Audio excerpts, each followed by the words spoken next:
New government now, the ANC Youth League, weighing in on what's called the Government of National Unity. The League's president, Colin Malachi, says while they welcome it, they won't compromise on some policies. The ANC Youth League will not compromise on policies that are critical in advancing the national democratic revolution. Policies that contradict the principles of the NTR, such as the proposed reform of NEFSAS into a tight bursary loan system. We will not support anything that threatens that. The fight for democracy in South Africa was a long and difficult marked by many challenges and sacrifices. We will not allow any regression or the implementation of policies that undermine the hard-won gains of democracy. While we are prepared to work with all parties, including some like the DA, our commitment is to progressive policies remain unchanged.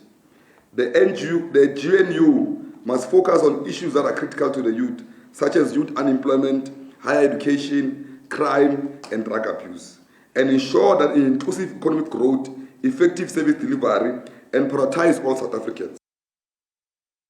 Well, that press briefing earlier today, the Secretary-General of the ANC Youth League is Mntuwoxolo Ngudle. Joins us now. Mntuwoxolo, good afternoon. Thank you very much indeed for coming in. Afternoon, Steve, and thanks for having us. Why do you think, as the ANC Youth League, it was right for the ANC to work with the Democratic Alliance? You did campaign against each other in the elections. Look, Steve, you must understand that in terms of the electoral market in South Africa, the ANC remains the largest party. That's number one. We may not have the decisive majority to formulate government alone because we received 6.5 million voters, or votes, if I may put it that way. The next party after us receives half of that, and then it went down spiral to around 14%, 9.5%, and 4%. Right. What that says to us is that those like IFP who got 4%, they were rejected by 96% of the electorate. The ones that got 9%, 90% of the electorate said to them, no, we don't want to be governed by you. 14%, 85 point something percent said to them, no, we don't want to be governed by you. So only 60% of the country rejected the ANC. Only 60%. So that's why we remain the largest party. And we said, therefore, on the basis that only 60% said to the ANC, to you it's above 80, or ranging there, including the DA, right? The DA got about ranging from 20 to 22% of the electorate supporting it, but 80 plus, I mean something like 80% said to them, no, we don't want to be governed by Democratic Alliance. And we say to all these parties, accept this reality like we have done. We don't want to be like other parties, I'm not going to mention their names, who want to, incite violence, instability in the country. We are calling everybody into a government of national unity, but recognizing that we are the largest party in the country. So I understand all of that, but policy matters, ideology matters. Don't you, as the ANC Youth League, have more in common with a former leader of yours, Julius Malema and the EFF? Look, of course, in terms of policy, but in terms of practice, we're different, far different together with the EFF leaders and all of that. Remember, the ANC is formulated on the basis of certain values, right? And some of these values were articulated well in 4 or 5 decades, before we got into freedom. Around 1955, we said we're adopting the Freedom Charter, right, as our, guiding compass, revolutionary compass. These are the hopes and aspirations of the South African people, right, when we have a democratic South Africa. We're still sticking to that. That's why we say with the EFF, we may agree on policy on certain issues, but on land, we don't agree that land must be nationalized to the state. We say the land must be restituted to the people who owned it, who are black Africans in this country were dispossessed of this land during colonial times. There must be a land reform policy. This land reform policy must talk about how we distribute land, wealth and income in this country so that it reflects the demographics of the country. The other option, of course, was Mntuwoxolo. I mean, if Mntuwoxolo had 15%, the ANC would have had 55% together. Is working with Jacob Zuma just not possible? Internally in the ANC, we've discussed the matter relating to Mntuwoxolo, and we see it as a reaction of people who are angry at certain, internalized issues that have nothing to do with principle, or that guides how we would have articulated how nation formation in this country must be, and nation building must be. And that reaction, we're noting it. And we said even to the former president, Jacob Zuma, that this kind of operation resembles what we would have called counter-revolution. You see, this kind of operation. So in our true going transformation program, as the ANC and its broad movement, which is the mass democratic movement, we differ with that kind of elements that arise in a process of true going.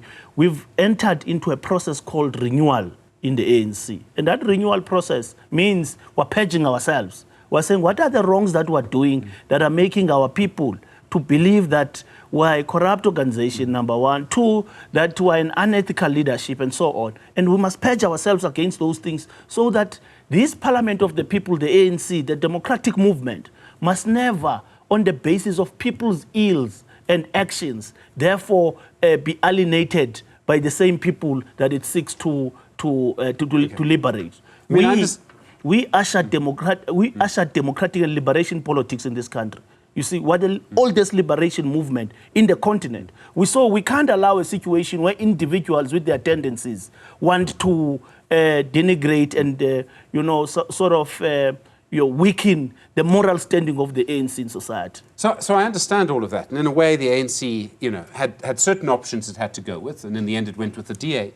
But that means then that you're working with a party. I mean, they've had to suspend Mntuwoxolo. I don't know if you've seen the second video that emerged. I lasted 10 seconds. It's so offensive. I mean, it's just the most awful racist thing I think possibly that I've ever seen. I mean, this was someone who was in Parliament until this morning for a party that you're in coalition with. And I mean, the sort of dividing line in our politics is often race. And it's you and the DA together. Listen, Steve, the ANC is very clear on... We've never went into a grand collusion with the DA. Yeah. We said government of national unity. So there's a narrative that is being peddled as though we went into a grand collusion with the DA. No such. And this is what we're telling the DA leaders who are going out there in media platforms wanting to create a situation that we're in a grand collusion with the DA. No. We've called all political parties, including MK Party, EFF, and all others, to say, come to this particular government of national unity, and we must discuss what are the interests of our people. It must be about South Africa, not about partisan politics. It must be about the interest of South Africa. What defines us as this nation state? One is the fact that we must respect the Constitution as a supreme law of the Republic. Two is that our people, owing to their history, they've got to have certain policies that speaks to how do we redistribute wealth, income, how do we ensure that we respect the human rights of our people, how do we ensure that we respect people's religion and so on. But how do we resolve these service delivery challenges that our people are complaining about? How do we ensure that we grow the South African economy, that it creates the much needed jobs? And that's what we're putting as principles in the GNU, not partisan issues that other parties want to say, no, we're not going to speak with the DA. When they were speaking with the DA just in 2016 and in 2021, we're in the local government elections, and they went into public and said, we're going to vote for the DA. Wara. We can't enter into that. We must be about South Africa here, because that's what the electorate has given us. Okay. There's a big conversation to have, and I don't think we've yet had it because so much has happened since the election, about why the ANC did so badly in this election, why it was, why it fell to just over 40%. And particularly, it seems to me, young people did not vote for the ANC. Now, you're the ANC Youth League. Why do you think young people aren't voting for the ANC? Well, let me tell you, Steve, we've been making this canvas, I'm saying as a campaign as the Youth League, that firstly there are many elements that ought to be looked at. One is this is not an issue about the ANC Youth League itself or the ANC itself. Of course, we're a dominant party. We've been very dominant in terms of the body politics of the country, right, as the ANC. But there is what is called civic education, which has not been done to the broader citizens of this country, for them to understand that participating in the electoral process is part of the civic duty of every citizen of this country. Remember, no nation state can be built around, a voter turnout of 16 million people casted votes. It can't be of a population of 62 million. So actually in most democracies, less than half of people vote in most elections. Things have changed with populism in Europe, but usually it's around half of the people who vote. The point still is, though, it's up to the ANC to attract young people. I mean, generations are changing, you know this, to get young people to vote for you. And young people didn't. And that's surely a failure of the ANC. And aren't they looking at some of the things the ANC has done? Service delivery is so bad. Life is so much more scary and violent than it was. Food prices are up. You may not have control of some of those things, but you do have control over whether you have corrupt people in your ranks. Malusi Gigaba's an MP again.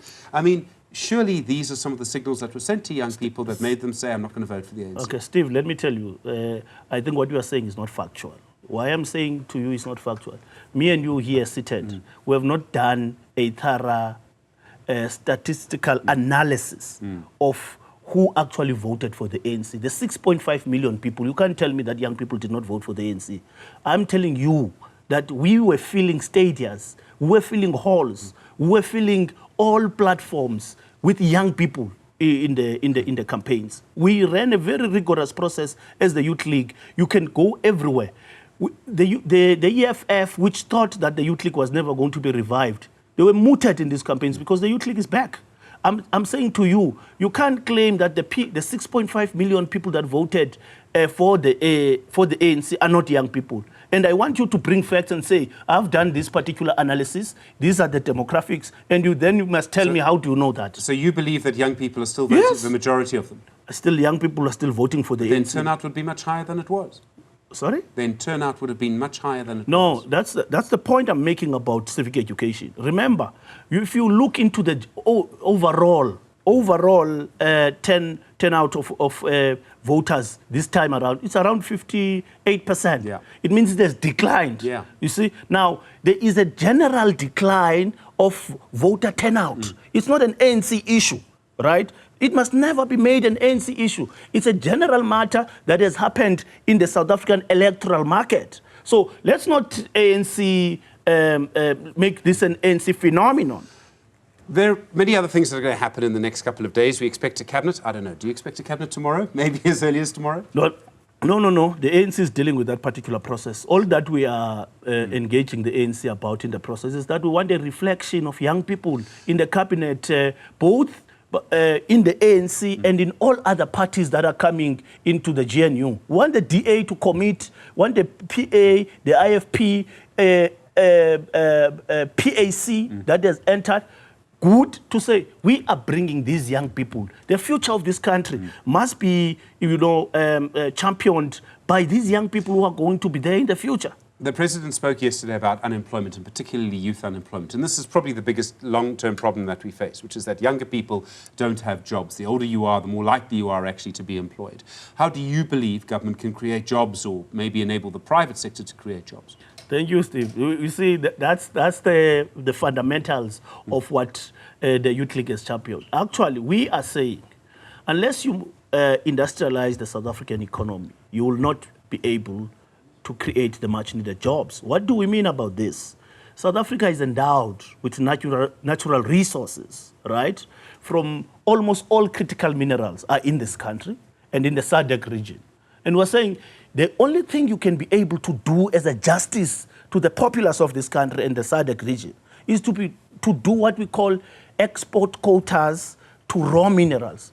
So what are you doing with this? You are creating scarcity of these minerals in the global economy, generally. And you are saying to everybody, gentlemen, Africa is with youth that is without jobs. And now we can no longer export our minerals. Okay. If you want to invest in these minerals, in value addition of them, come here. Come and invest in this country. And we are also calling for direct financing in the productive sectors of the economy in order to create the much needed jobs. And that's what the Youth League is saying. The jobs issue is no brainer. It needs that any economy must be industrialized in order for it to create the much needed jobs. And we'll have full employment in South Africa, absorb all these young people that are currently jobless. I can just see the debate that you're going to start. Mntuwoxolo and Ngudle, thank you very much indeed for coming in. Secretary General of the Youth League of the African National Congress.